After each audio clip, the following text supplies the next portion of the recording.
पीहू लोमड़ी और पिंकू बंदर दोनों भाई बहन हैं और शहर के एक बड़े स्कूल में पढ़ते हैं। स्कूल में उनके बहुत सारे दोस्त हैं। आज 31 दिसंबर है, इसलिए सभी बच्चे न्यू ईयर के बारे में बात कर रहे हैं। तभी टिंकू नाम का एक हाथी पिंकू से कहता है, अरे पिंकू, नए साल में तुम क्या करने वाले हो? कोई संकल्प लिया है तुमने? हाँ, मैंने संकल्प लिया है कि मैं 2023 में मन लगाकर पढ़ूंगा और खेल पर भी ध्यान दूंगा। इस साल मैं खेल में पीछे रह गया, इसलिए मेरी यही कोशिश होगी कि मैं नए साल में बैडमिंटन अच्छे से खेलूं और अपने स्कूल के लिए कोई ट्रॉफी जीत कर लाऊं। तभी पीहू भी वहाँ आ जाती है और कहती है, और दोस्तों, क्या बातें चल रही हैं तुम सबकी? आओ आओ पीहू, हम तो नए साल के बारे में बात कर रहे थे कि कौन क्या क्या करने वाला है, किसने क्या संकल्प लिया है। वैसे तुमने क्या संकल्प लिया है पीहू? मैंने संकल्प लिया है कि मैं नए साल में गरीबों की मदद करूं और अपने मम्मी पापा को खुश कर सकूं और इस बार क्लास में फर्स्ट भी आऊं। बच्चों के बीच ऐसे ही बातें चल रही थी। उसके बाद उनकी छुट्टी हो जाती है और पीहू और पिंकू अपने घर आ जाते हैं, जहाँ वो देखते हैं कि सोसाइटी के बहुत सारे लोग उनके घर पर इकट्ठा हुए हैं। मम्मी, ये सब यहाँ घर पर क्यों जमा हुए हैं? कुछ है क्या आज? हाँ बच्चों, आज न्यू ईयर की पार्टी है ना घर पर, इसलिए ये सभी आए हुए हैं। आदमी लोग घर की सजावट कर रहे हैं और हम औरतें खाना बना रही हैं। देखो, मैंने तुम्हारी पसंद का गाजर का हलवा भी बनाया है और हाँ, तुम्हारे दोस्त भी आए हुए हैं। जाओ जाकर देखो कमरे में। बच्चे बहुत खुश हो जाते हैं और अपने कमरे में जाकर देखते हैं, जहाँ उन्हें उनकी सोसाइटी के दोस्त बैठे हुए मिलते हैं और सब गुब्बारे फुला रहे थे। अरे दोस्तों, कैसे हो तुम? हम तो अच्छे हैं, तुम कैसे हो? पता है, हम कब से तुम्हारा इंतजार कर रहे हैं। चलो आओ, गुब्बारे फुलाते हैं। पिंकू और पीहू गुब्बारे फुलाते हैं। उधर सभी औरतें मिलकर खाना बना रही थी। बच्चों के पापा कह रहे थे कि सारा खाना बाहर से ऑर्डर कर लेते हैं, पर मैंने कहा नहीं, बस केक और कुछ मिठाई और पीने के लिए कुछ कोल्ड ड्रिंक ऑर्डर कर लेते हैं। बाकी तो हम सभी औरतें मिलकर कर ही लेंगी। क्यों, सही कहा ना बहन जी मैंने? हाँ पीहू की मम्मी, सही कहा अपनी। वैसे भी हम भी घर पर पड़ी हुई क्या कर रही थी, यहाँ आकर कम से कम आपकी मदद तो कर रही हैं। उधर आदमी लोग आपस में हंसी मजाक कर रहे थे और घर की सजावट भी कर रहे थे। लाओ बच्चों, ये गुब्बारे हमें दे दो, हम इन्हें दीवार पर लगा देते हैं। और तुम भी जल्दी जल्दी से मुँह हाथ धो लो, क्योंकि 12 बजने में कुछ ही समय बचा है। लेकिन मुँह हाथ धुलना जरूरी है क्या पापा?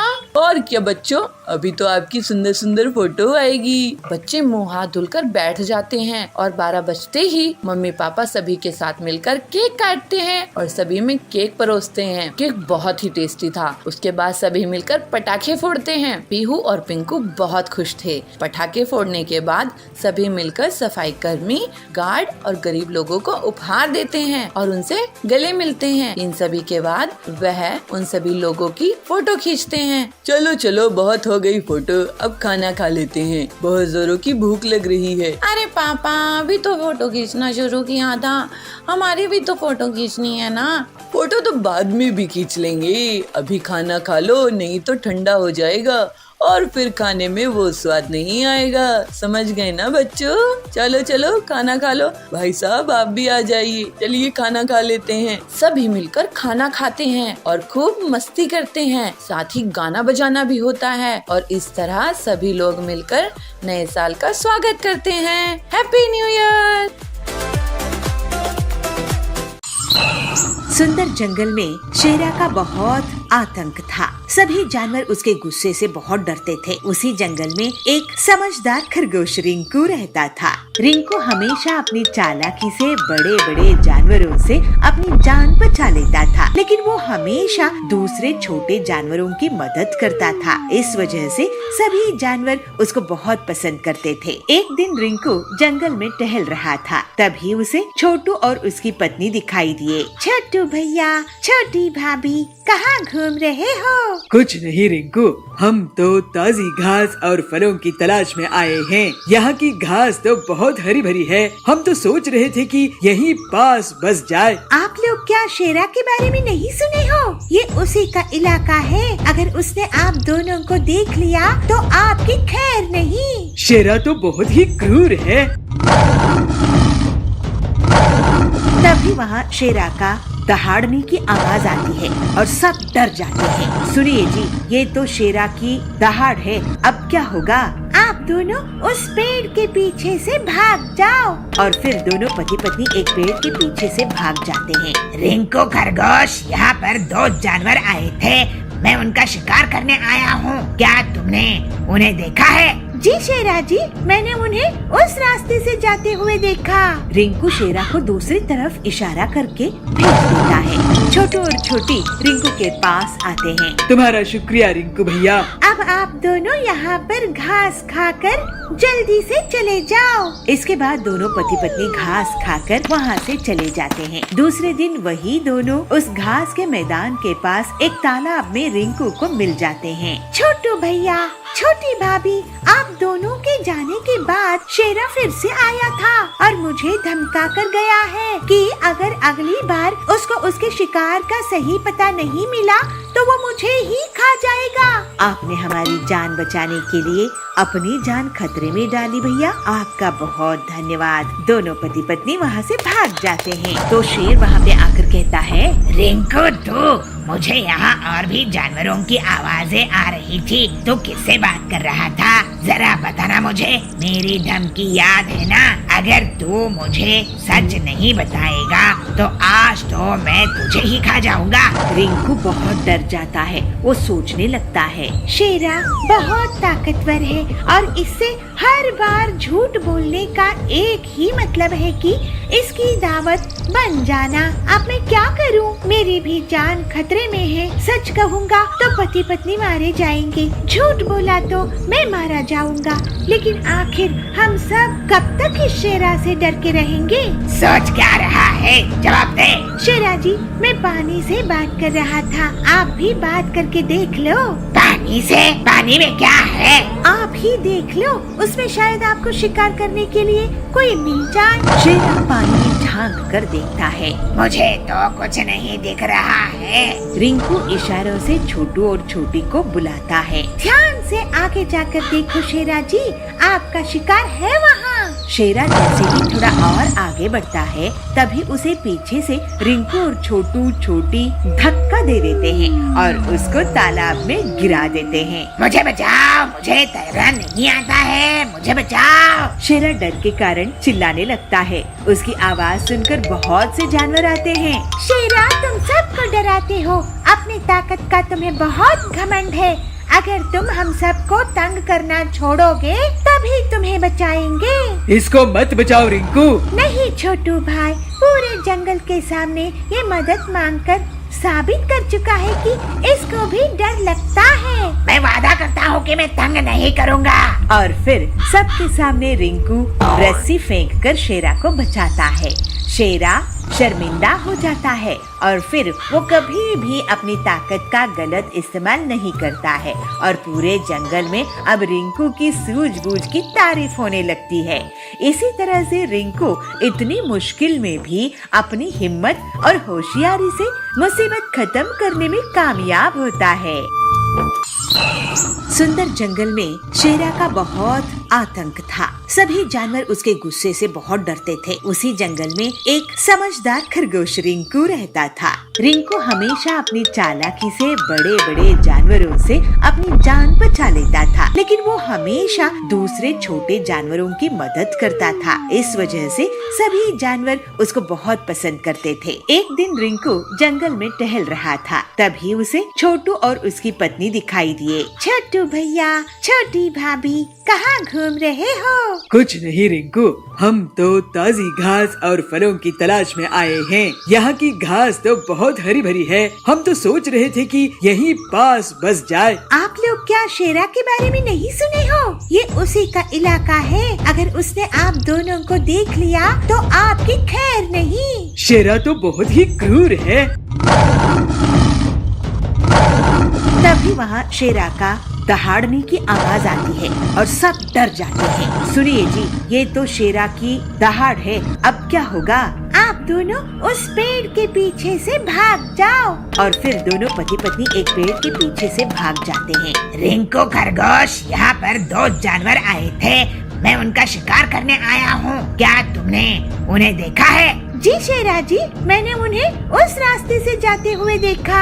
रिंकू शेरा को दूसरी तरफ इशारा करके भेज देता है। छोटू और छोटी रिंकू के पास आते हैं। तुम्हारा शुक्रिया रिंकू भैया। अब आप दोनों यहाँ पर घास खाकर जल्दी से चले जाओ। इसके बाद दोनों पति पत्नी घास खाकर वहाँ से चले जाते हैं। दूसरे दिन वही दोनों उस घास के मैदान के पास एक तालाब में रिंकू को मिल जाते हैं। छोटू भैया, छोटी भाभी, आप दोनों के जाने के बाद शेरा फिर से आया था और मुझे धमका कर गया है कि अगर अगली बार उसको उसके शिकार का सही पता नहीं मिला तो वो मुझे ही खा जाएगा। आपने हमारी जान बचाने के लिए अपनी जान खतरे में डाली भैया, आपका बहुत धन्यवाद। दोनों पति पत्नी वहाँ से भाग जाते हैं। तो शेर वहाँ पे आकर कहता है, रिंकू तू, मुझे यहाँ और भी जानवरों की आवाजें आ रही थी, तू किससे बात कर रहा था? जरा बताना मुझे, मेरी धमकी याद है ना? अगर तू मुझे सच नहीं बताएगा तो आज तो मैं तुझे ही खा जाऊंगा। रिंकू बहुत डर जाता है। वो सोचने लगता है, शेरा बहुत ताकतवर है और इससे हर बार झूठ बोलने का एक ही मतलब है कि इसकी दावत बन जाना। अब मैं क्या करूं? मेरी भी जान खतरे में है। सच कहूंगा तो पति पत्नी मारे जाएंगे, झूठ बोला तो मैं मारा जाऊंगा। लेकिन आखिर हम सब कब तक इस शेरा से डर के रहेंगे? सोच क्या रहा है? जवाब दे। शेरा जी, मैं पानी से बात कर रहा था, आप भी बात करके देख लो। पानी से? पानी में क्या है? आप ही देख लो, उसमें शायद आपको शिकार करने के लिए कोई मिल जाए। शेरा पानी में झांक कर देखता है। मुझे तो कुछ नहीं दिख रहा है। रिंकू इशारों से छोटू और छोटी को बुलाता है। ध्यान से आगे जाकर देखो शेरा जी, आपका शिकार है वहाँ। शेरा जैसे ही थोड़ा और आगे बढ़ता है तभी उसे पीछे से रिंकू और छोटू छोटी धक्का दे देते हैं और उसको तालाब में गिरा देते हैं। मुझे बचाओ, मुझे तैरना नहीं आता है, मुझे बचाओ। शेरा डर के कारण चिल्लाने लगता है। उसकी आवाज सुनकर बहुत से जानवर आते हैं। शेरा, तुम सबको डराते हो, अपनी ताकत का तुम्हें बहुत घमंड है। अगर तुम हम सबको तंग करना छोड़ोगे तभी तुम्हें बचाएंगे। इसको मत बचाओ रिंकू। नहीं छोटू भाई, पूरे जंगल के सामने ये मदद मांगकर साबित कर चुका है कि इसको भी डर लगता है। मैं वादा करता हूँ कि मैं तंग नहीं करूँगा। और फिर सबके सामने रिंकू रस्सी फेंककर शेरा को बचाता है। शेरा शर्मिंदा हो जाता है और फिर वो कभी भी अपनी ताकत का गलत इस्तेमाल नहीं करता है और पूरे जंगल में अब रिंकू की सूझबूझ की तारीफ होने लगती है। इसी तरह से रिंकू इतनी मुश्किल में भी अपनी हिम्मत और होशियारी से मुसीबत खत्म करने में कामयाब होता है। मैं सब जानती हूँ, असली बदमाश तो तुम हो। एक गांव में कालू और बबलू की आमने सामने दुकान थी। दोनों गन्ने का रस बेचा करते थे। कालू को बबलू की ईमानदारी से बहुत नफरत थी। वो बबलू के साथ झगड़ने के लिए मौका ढूंढता रहता था। ऐसे ही एक दिन कालू बबलू से झगड़ने लगा। या बबलू, तुम अपने आप को क्या समझते हो? देखो, अगर मुझे गुस्सा आ गया तो तुम्हारी खैर नहीं। क्या हुआ कालू भाई, क्यों सुबह सुबह झगड़ा कर रहे हो? मैंने तुमसे बात भी नहीं की। तुम जंगल के पंछियों को मेरे बारे में क्या फैला रहे हो कि मैं गन्ने के रस में पानी मिलाता हूँ? मुझे ये बात किसी को बताने की जरूरत ही नहीं है। सब लोग जानते हैं कि तुम गन्ने के रस में पानी मिलाते हो। तुम्हारी इतनी हिम्मत, तुम्हें बहुत चर्बी चढ़ गई है। मैं तुम्हारे साथ क्या करता हूँ बस देखते जाओ। ऐसे ही कुछ दिन बीत जाते हैं। एक दिन कालू अपनी ही एक दोस्त टिल्लू को बहला फुसलाकर बबलू की दुकान में भेजता है। अरे, ये कैसा गन्ने का रस है? मेरी तो जान ही जा रही है पेट दर्द के कारण। तुम इसमें क्या मिलाते हो? उसका चीखना सुनकर वहाँ खड़े पक्षी और कालू कौवा सारे पहुँच जाते हैं। अरे ये क्या भाई, तुमने लगता है बबलू के केमिकल से बने गन्ने का रस पी लिया है। इस बबलू को ऐसे ही नहीं छोड़ना चाहिए। पता नहीं कितने लोगों की तबीयत ऐसी ही खराब हो जाती है। फिर वहाँ खड़े लोग भाग जाते हैं और बबलू की पिटाई कर देते हैं। उसके बाद बबलू बहुत दुखी होकर एक जगह पे बैठा रहता है। तभी उसके पास एक भिखारी आता है। बेटा, तुम बबलू हो ना? तुमसे बहुत बार मैंने गन्ने का रस मुफ्त में पिया है। मुझे कुछ खाने के लिए दो बेटा, कम से कम एक गिलास गन्ने का रस ही दे दो। एक धोखेबाज के कारण अब यहाँ अकेले रो रहा हूँ मैं। आपको दिखाई नहीं देता है क्या मेरी हालत? हाँ, मैं ईमानदारी से काम करता था और मुझे पिटाई मिली, जबकि वो मिलावटी गन्ने का रस बेचने वाला आज अच्छे से अपनी दुकान चला रहा है। अब इसमें भगवान क्या करेंगे? क्या जब मैं गन्ने का रस निकालूंगा तो मशीन में से खिलौने निकलेंगे क्या? क्या करेंगे भगवान इसमें? कैसे पता बेटा कि मशीन में से गाड़ियाँ आने लगे? कुछ भी हो सकता है। देखो बाबा, मैं तुम्हारी कहने पर ये सब करके देखूंगा। अगर कुछ चमत्कार हुआ तो ठीक है, नहीं तो अब से मैं तुम्हें भिखारी के साथ साथ पागल भी समझूंगा। बबलू के वहाँ से जाते ही भिखारी साधु में तब्दील हो जाता है। फिर बबलू अपने गन्ना जूस की मशीन में गन्ना डालता है तो दूसरी तरफ से छोटे छोटे खिलौने निकल आते हैं। वो खिलौने गन्ने के बने हुए होते हैं। मोटर कार, बाइक, छोटा प्लेन इत्यादि। अरे ये क्या? ऐसे कालू आश्चर्य हो जाता है। ये तो उस भिखारी का चमत्कार है। शायद वो भिखारी ही नहीं था, वो कोई पहुँचे हुए साधु महात्मा रहे होंगे। वहाँ पे पहुँचे हरिया काका कहते हैं, बेटा, तुम्हारे खिलौने तो बहुत ही सुंदर हैं। ऐसे तो मैंने पहले कभी नहीं देखे जो गन्ने से बने हुए हो। मेरे पोते के लिए तो 2 खिलौने दे ही दो। हाँ हरिया काका, ये लो। इसके बाद एक ग्राहक आते जाते हैं और बबलू की दुकान में भीड़ बढ़ जाती है और पंछी लोग मिलकर उससे माफी मांगते हैं। अरे, आप मुझसे बड़े हैं, आप मुझसे माफी नहीं मांगिए। ये सब किया कराया कालू का है। इसके बाद से तो बबलू की दुकान चल निकलती है। उसके यहाँ बच्चों की भीड़ इकट्ठा होने लगती है और सभी उसके खिलौनों का मजा लेते रहते हैं। ये बबलू, ये क्या चमत्कार है? तुमने लगता है किसी तांत्रिक को पकड़ के गांव वालों को मूर्ख बनाने की ठान ली है और उनसे पैसे हड़पने की सोच रहे हो। तुम अपने आप को क्या समझते हो? देखो गांव वालों, ये कोई मांत्रिक की मदद से ऐसा कर रहा है। ये इसका आप सबको लूटने का प्लान है। इसको पीट दो। नहीं, ऐसा कुछ भी नहीं है। ऐसा ही है, पीटो इसे। तभी वहाँ गांव की मुखिया पीलू आ जाती है। पीलू को देखकर सब चुप हो जाते हैं। कालू, तुम हद से ज्यादा बदमाश हो गए हो। मैं गांव में नहीं थी तो तुमने अपने से ही बबलू को सजा दे दिया, उस पर गलत सलत इल्जाम लगाया। मैं सब जानती हूँ, असली बदमाश तो तुम हो। तुम्हारी गन्ने का रस पीकर मेरे बच्चों की तबीयत खराब हो गई थी। असल में तुम अपने गन्ने के रस में केमिकल मिलाते हो। ये देखो लैब रिपोर्ट। पीलू सबको गन्ने का रस का रिपोर्ट दिखाती है। उसमें मिलावटी होना पाया गया था। सभी गांव वाले कालू को पीट देते हैं। बबलू, तुम्हें लगता है किसी साधु महात्मा का आशीर्वाद मिला है। तुम नेक दिल के ईमानदार व्यक्ति हो। अब से तुम ऐसे ही खिलौने बेचा करो। इसके बाद से बबलू पूरी मेहनत करके गन्ने की मशीन से नए नए खिलौने बनाने लगा और उसकी दुकान बहुत अच्छे से चलने लगी। इस तरह से गांव में उसका बहुत नाम हो गया और वो जल्द ही दौलतमंद भी हो गया। फिर वो खुशी खुशी अपना जीवन बिताने लगा। तो कालू बोलता है, अब पीलू अपने घर में दुखी थी। सुनिए, अगर ऐसे ही रासायनिक केमिकल खरीदने फलों को यहाँ इकट्ठा करता हूँ। फिर तुम्हारी दुकान वैसे भी नहीं चलती है। कालू अचानक से इतने बड़े फल कहाँ से ले आया? अच्छा, तो ये बात है। ये तो सरासर धोखा है कालू।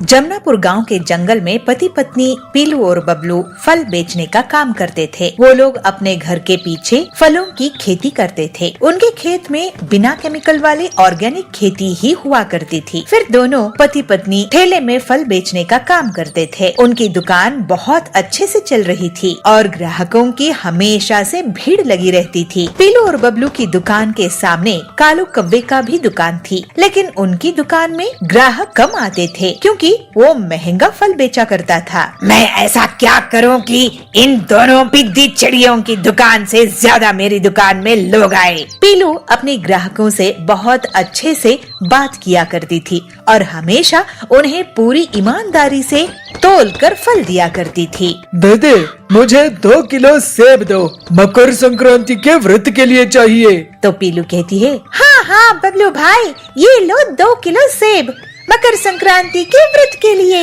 उसी दिन सुंदरी कालू की दुकान में फल लेने के लिए जाती है। कालू भैया, जरा 1 दर्जन केले देना, मकर संक्रांति की पूजा में लगेंगे। ये लो बहन, 1 दर्जन केले। तो सुंदरी कहती है, अरे ये क्या, ये तो सड़ चुके हैं। तो कालू बोलता है, अब नहीं, सड़े नहीं हैं, ज्यादा बस पक गए हैं। इनमें मक्खियाँ भी भिन भिना रही है। तुम हमें बासी फल बेच रहे हो। अरे तुम्हारी दुकान वैसे भी नहीं चलती है। ले देकर कोई ग्राहक आया तो उसको तो ढंग से फल बेचो। मकर संक्रांति की पूजा में मैं क्या सड़े हुए फल उपयोग करूं? इससे अच्छा है मैं पीलू की दुकान से फल खरीद लूंगी। ये सुनकर कालू आग बबूला हो जाता है। सुंदरी वहाँ से चली जाती है। ये पीलू की वजह से मेरी दुकान ही बंद हो जाएगी। मुझे कुछ करना पड़ेगा, नहीं तो मैं बर्बाद हो जाऊंगा। कालू परेशान होकर अपने घर जाता है और अपनी पत्नी हरी तोती को अपनी परेशानी बताता है। तो हरी तोती कहती है, त्योहार की समय फल नहीं बेच पाओगे तो कब बेचोगे? पीलू चिड़िया को हराने के एक ही तरीका है, तुम रसायन यानी केमिकल से अपने फल पकाओ, जिससे वो दिखने में बड़े बड़े हो जाएंगे और लोग उसके लिए ज्यादा दाम भी दे देंगे। कालू कहता है, वाह क्या आइडिया है। इसके बाद कालू तुरंत ही रासायनिक केमिकल का एक बोरी पाउडर शहर से खरीद कर ले आता है। रात में वो अपने फलों में उसको छिड़का देता है और सुबह तक उसके फल बहुत बड़े बड़े हो जाते हैं। कालू उनको ले जाकर अपनी दुकान में सजा देता है। अरे कालू भैया, ये इतने बड़े बड़े फल कहाँ से ले आए हो? मुझे तो देखकर लालच आ रहा है। तो कालू कहता है, तो फिर खरीद ही लो टिल्लू भाई, इम्पोर्टेड है। तभी वहाँ पे जाबाज पहुँचता है। ये फल देखकर लगता है मेरे जैसे पहलवान के लिए ही बने हैं। मुझे तो 5 किलो मिक्स फल दे दो। तो कालू कहता है, देखा पीलू चिड़िया, मुझसे पंगा लेने का नतीजा। कालू की तो जैसे लॉटरी ही लग गई थी। उसकी दुकान में बहुत भीड़ लग गई और पीलू की दुकान खाली ही रह जाती है। कालू अपनी पत्नी को कहता है, हरी तोती, तुम्हारा आइडिया काम कर गया।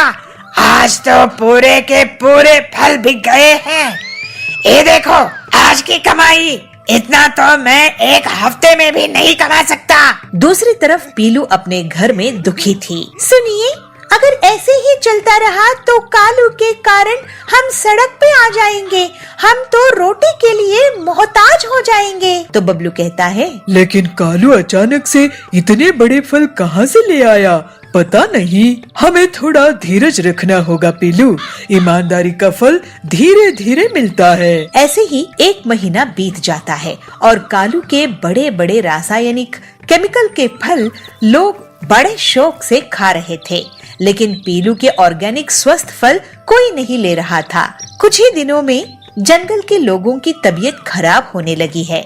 वो लोग उल्टियाँ करने लगते हैं, लेकिन कारण किसी की समझ में नहीं आता है। अरे ये क्या, लोगों को आजकल उल्टियाँ हो रही है। तो बबलू कहता है, जरूर कालू के फलों में गड़बड़ है, जिससे सबकी तबीयत खराब हो रही है। तो पीलू कहती है, अब लगता है हमें दुकान बंद कर देनी चाहिए। मैं मजदूरी कर लूंगी। लेकिन ये बात बबलू को नहीं जमती है। वो सोचता है कि उस दिन कालू का पीछा करके देखे कि कालू आखिर इतने बड़े बड़े फल कहाँ से लाता है। ऐसे ही रात होती है। कालू रासायनिक केमिकल खरीदने के लिए चुपचाप शहर जाता है। बबलू उसका पीछा करता है और देखता है कि वो घर वापस आकर रासायन केमिकल को फलों में छिड़क रहा है। अच्छा, तो ये बात है कालू, तुम ये जहरीले रासायन केमिकल से अपने फल बड़े करते हो। तुम्हें लोगों की जान की बिल्कुल परवाह नहीं है। मैं अभी गांव वालों को यहाँ इकट्ठा करता हूँ। फिर बबलू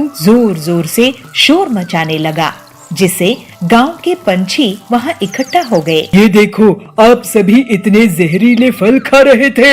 ये तो सरासर धोखा है कालू, तुमने हमें इतने घटिया फल बेचे। तो जाबाज कहता है, और वो भी झूठ बोलकर कि ये इम्पोर्टेड है, अब तुम्हारी खैर नहीं। कालू कहता है, अरे वो इसके पहले कालू कुछ बोल पाता, सभी पक्षी उसको घेर लेते हैं और फिर सभी कालू की अच्छे से पिटाई कर देते हैं। पीलू कहती है, कालू के फलों के साइज देखकर आप सभी लालच में आ गए थे और उन्हें खाकर बीमार होने लगे थे। तो टिल्लू बोलता है, अब से हम तुम्हारे यहाँ ही फल खरीदेंगे पीलू दीदी। ऐसे कहकर सभी पक्षी कालू को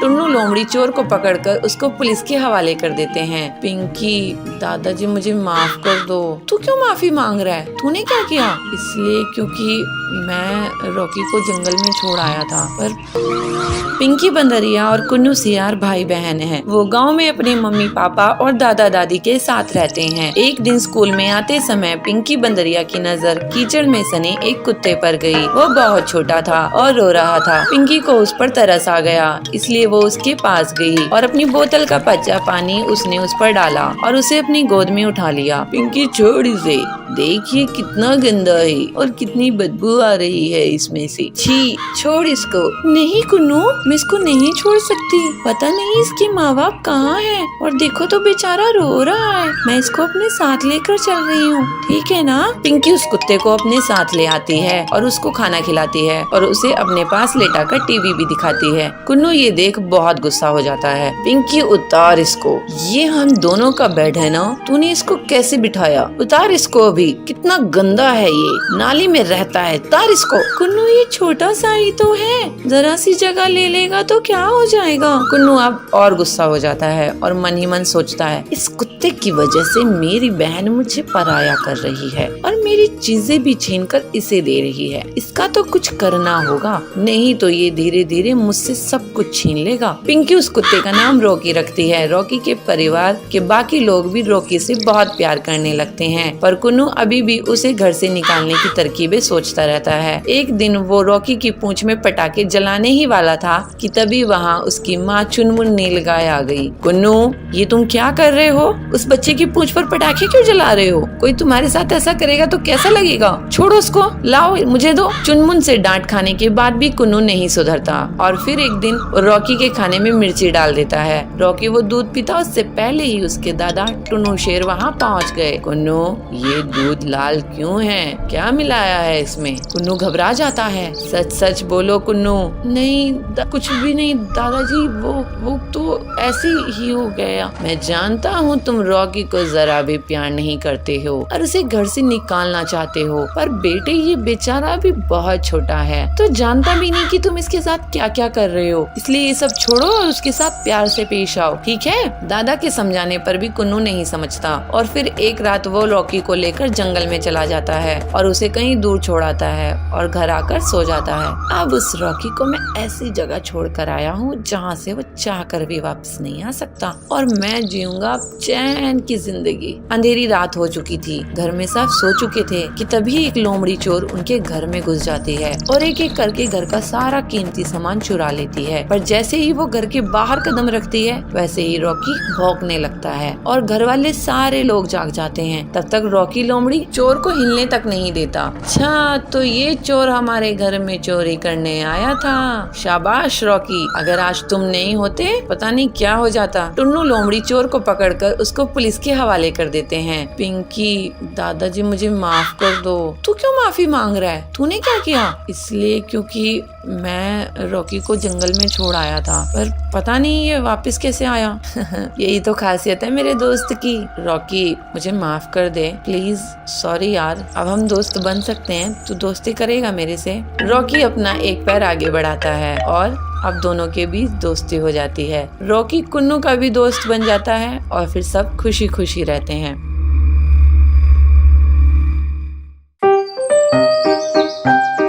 अमृता अपने माता पिता के साथ चिड़ियाघर की सैर करने जाती है। अमृता छोटी बच्ची थी और अपनी माँ की गोद में बैठकर सैर कर रही थी, इसीलिए चिड़ियाघर में उसके लिए टिकट नहीं लगता।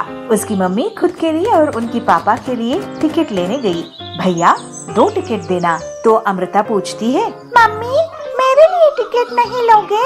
तो मम्मी कहती है, अरे बच्चे तुम तो छोटे हो इसलिए तुम्हें कोई टिकट नहीं लगेगा। ऐसे कहते हुए तीनों चिड़ियाघर में जाते हैं। अमृता ने चिड़ियाघर में देखा कि अंदर एक तालाब है, उसमें ढेर सारे बतख और बगुला तैर रहे हैं। उसे बहुत अच्छा लगा तो अमृता बतख को पूछती है, अरे बतख मेरी सहेली बनोगी? मुझे भी पानी में तैरना बहुत अच्छा लगता है, क्या तुम मुझे सिखाओगी? तो उसको उत्तर में बतख क्वक क्वक क्वक क्वक क्वक क्वक करते हुए हंसता है। उसके बाद अमृता ने देखा कि एक बंदर बैठा है, वह छोटे छोटे बंदरों को खिला रहा है और उसके पीछे पीछे छोटे छोटे बंदर भाग रहे हैं। तो अमृता मम्मी को पूछती है, अरे माँ मुझे खाना खिलाने के लिए आप मेरे पीछे भागते हो, मगर बंदर को देखो, माँ आगे भाग रही है और बाकी बंदर पीछे। ऐसे कहते हुए जोर से हंसती है और उसकी माँ भी उसकी खुशी देखे उसकी खुशी में शामिल होती है। हाँ हाँ बच्चू, तुम भी तो बंदर से कम हो क्या? तुम मेरी प्यारी सी छोटी बंदर हो, ऐसे बोलती है। अमृता मम्मी पापा के साथ आगे जाते जाते देखती है एक भालू। उसके बाद लंबी गर्दन वाली एक जिराफ को देखा और ढेर सारे शेर को भी देखा। शेर बहुत जोरों से गरज रहा था। छोटे छोटे बच्चे उसको देखकर डर रहे थे। अरे माँ ये इतना क्यों गरज रहा है? मुझे भी डर लग रहा है। नहीं नहीं बेटे, ऐसे डरते नहीं हैं। शेर खामखा किसी के ऊपर हमला नहीं करेगा। अगर उसको भूख लगी है तो सिर्फ भूख मिटाने के लिए ही वो शिकार करता है। ये तो पिंजरे में है ना, तो डर किस बात की? तो अमृता बहुत खुश हुई और नजदीक से शेर को देख के तालियां बजाने लगी। फिर अमृता ने देखा एक हाथी का झुंड और उसके छोटे छोटे बच्चे भी वहाँ पर थे। वह आपस में खेल रहे थे और इस तमाशे को वहाँ के सारे बच्चे देखते हुए मंत्रमुग्ध हो गए थे।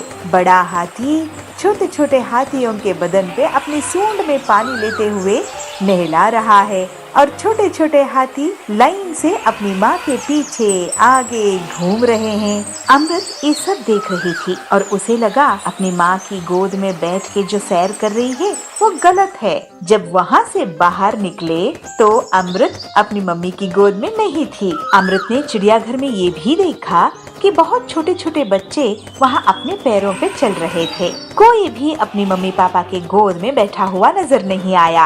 अमृता भी अपनी मम्मी पापा के हाथ पकड़ के अपने छोटे छोटे पैरों से चलने लगी। असल में अमृता एक डरपोक और बहुत ही जिद्दी बच्ची थी। उसकी जिद को कम करने और डर को भगाने के लिए ही अमृत के मम्मी पापा उसे चिड़ियाघर ले आए थे।